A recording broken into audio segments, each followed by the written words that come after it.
Hello friends, welcome back again in e notes. तो unit 4 हम पढ़ने जा रहे हैं फ्लूइड मैकेनिक्स का, जिसका नाम है डायमेंशन एनालिसिस। तो पार्ट 3 में हम पढ़ेंगे method of dimensional analysis. Now, method of dimensional analysis. तो कौन कौन से मेथड होते हैं डायमेंशन को एनालाइज करने के लिए, उसके बारे में रिसर्च करने के लिए, सर्च करने के लिए। तो अपने पास नंबर ऑफ वेरिएबल है, बहुत सारे वेरिएबल्स हैं अपने पास।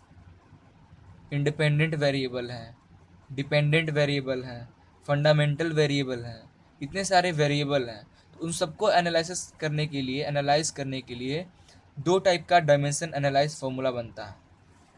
पहला जो है हमारा है, इट इज रे लाई मेथड। रे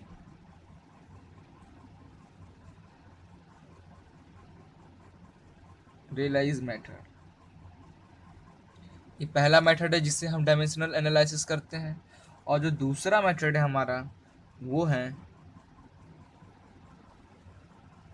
बकिंघम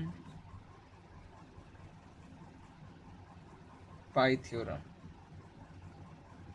ठीक है, ये दो हमारे पास मेथड है जिससे हम डायमेंशन को एनालाइज करेंगे। तो सबसे पहला इस लेक्चर में हम पढ़ेंगे स्पेशली रियलाइज मेथड। जो हमारा रियलाइज मेथड है, इस लेक्चर में हम सिर्फ इसके बारे में डिस्कस करते हैं। नाउ, रेलाई मेथड कहता है हमारा, this method is used for determining the expression for a variable which depends upon maximum 3 और 4 power.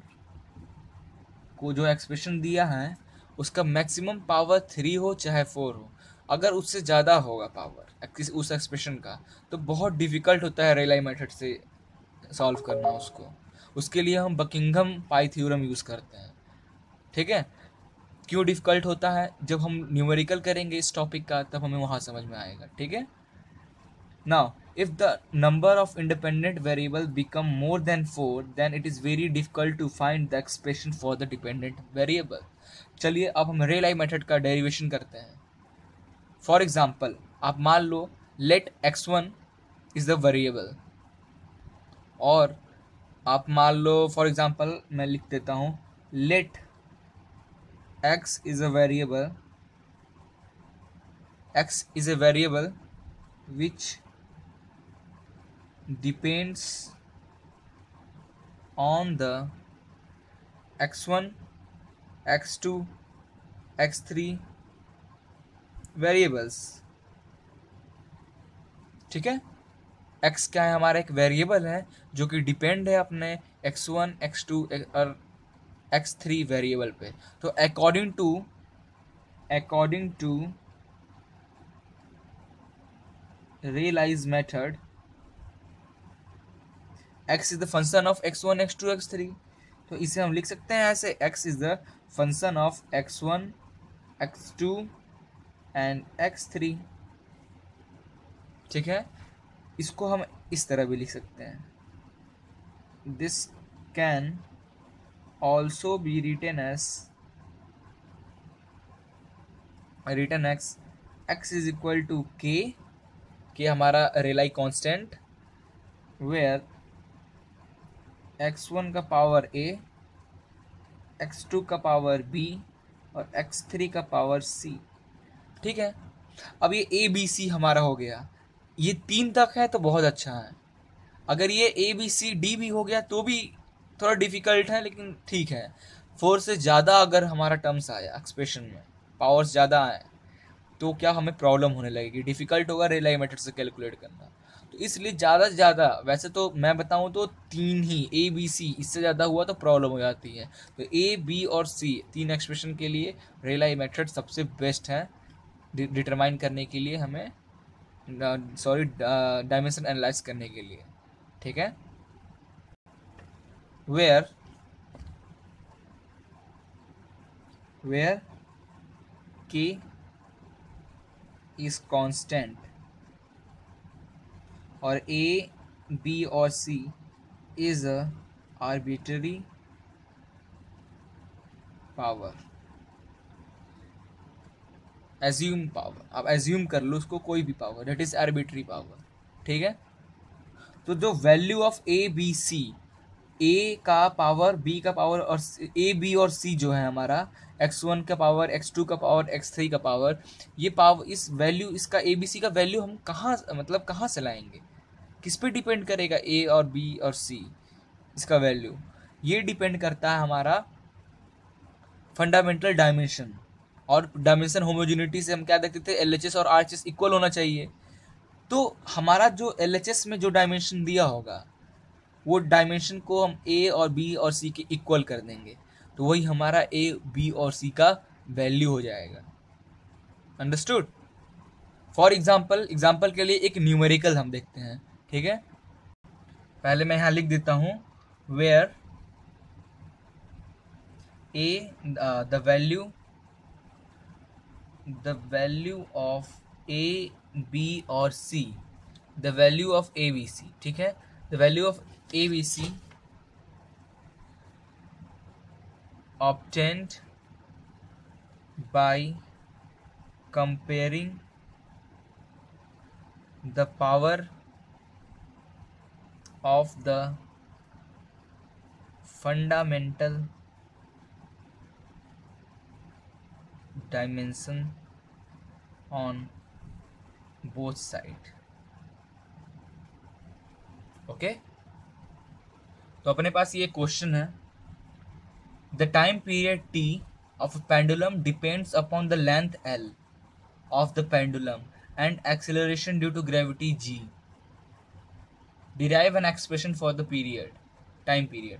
The time period t जो है pendulum का depend upon the length and the acceleration due to gravity पे depend करता है। तो derive an expression for the time period के लिए आपको इक्वेशन बनाना है कि आपकी जो पेंडुलम का टाइम पीरियड क्या होगा। देखो कैसे बनेगा, थ्रू डायमेंशन एनालिसिस कैसे बनता है। Time period t is a function of length of pendulum and the acceleration due to gravity. जब टी पेंडुलम डिपेंड कर रहा है इस पे, तो हम लिख सकते हैं टाइम पीरियड टी जो है हमारा is a function of L and G. Therefore time period is a function of L और जी, और इसे हम ऐसे भी लिख सकते हैं अकॉर्डिंग टू रेलाई के एल का पावर ए और जी का power B. According to Rayleigh method हम ऐसे लिख सकते हैं, ठीक है। Now equating the power of both side, LHS और RHS के पावर को इक्वेट कर दें तो हमारा वैल्यू A और B का वैल्यू आ जाएगा, और हम यहाँ पुट कर देंगे तो हमारा T का फॉर्मूला आ गया, ठीक है। तो कैसे ऑब्टेन करें इसके लिए, तो टाइम है, तो टाइम का dimension that is T which is equal to K का K लिखा मैं, L का हमारा A है पावर और G का पावर हमारा क्या है, B है, ठीक है। टाइम T K कांस्टेंट हमें नहीं पता क्या होता है, L लेंथ है, ठीक है। सॉरी यहाँ कॉमन है, ये ऐसा है ना, अकॉर्डिंग टू रेलाई यहाँ पे इनटू आ जाता है, ठीक है। Into acceleration due to gravity का डायमेंशन क्या होता है, इट इज L T-2 का B, metre per second square होता है, तो हम मीटर लेंथ और time square which is equal to L-T-2 लिख सकते हैं। तो G को हमने L-T-2 लिख दिया और पावर B है, और इधर T का पावर कितना है, -2B, ये B से इंटू होगा तो -2B। तो LHS में हमारा 1 है T का पावर, और RHS में T का पावर कितना है, that is -2B। Therefore B आ जाएगा -1/2। ओके, नाउ अब देखते हैं L के लिए। T के लिए तो निकाल लिया, इधर भी T था इधर भी T था, अब इधर L नहीं है और इधर L है, और L का पावर A है, तो क्या करें, और L का पावर यहाँ B भी है, तो इधर L तो है नहीं इसलिए हम 0। RHS में L का पावर क्या है, A, और क्या है हमारा साथ में इंटू में हो रहा है, तो पावर इंटू में क्या होता है, प्लस होता है, तो प्लस, और एल का पावर यहाँ क्या है, बी, बी हुआ, ठीक है। और अब बी का वैल्यू हमने निकाला -1/2, तो यहाँ जब आप -1/2 रखोगे तो अपना ए का वैल्यू कितना आ जाएगा, डेट इज +1/2 आ जाएगा। Therefore T is equal to k L का पावर ए, तो ए कितना आया अपना 1/2 इंटू जी का पावर बी, जी का पावर बी, बी का कितना है -1/2, ठीक। अब इससे हटाते हैं, अब क्या लिख सकते हैं इसको हम, therefore time period T is equal to k √L/, g लिख सकते हैं। तो ये हो गया हमारा equation. Now in the form of pendulum, pendulum में हम जानते हैं क्या होता है, t is equal to 2π√L/g होता है। तो यहाँ पे जो k है ना, वो कांस्टेंट आपका एक क्वेश्चन में से मिल सकता है, k इज द कांस्टेंट, उसका वैल्यू है 2π। तो जाके आपका जो फॉर्मूला का आएगा, that is t is equal to 2πL/g, ये आपका फाइनल फॉर्मूला बनेगा, ठीक है। आई थिंक आपको ये अच्छे से ये क्वेश्चन समझ में आ गया होगा। फिर भी अगर कोई प्रॉब्लम हो तो डिस्क्रिप्शन में मेरी मेल आईडी दी हुई है, आप डायरेक्टली मुझे उस पर कॉन्टेक्ट कर सकते हो। Okay, thank you for watching this video, please like and share it and don't forget to subscribe.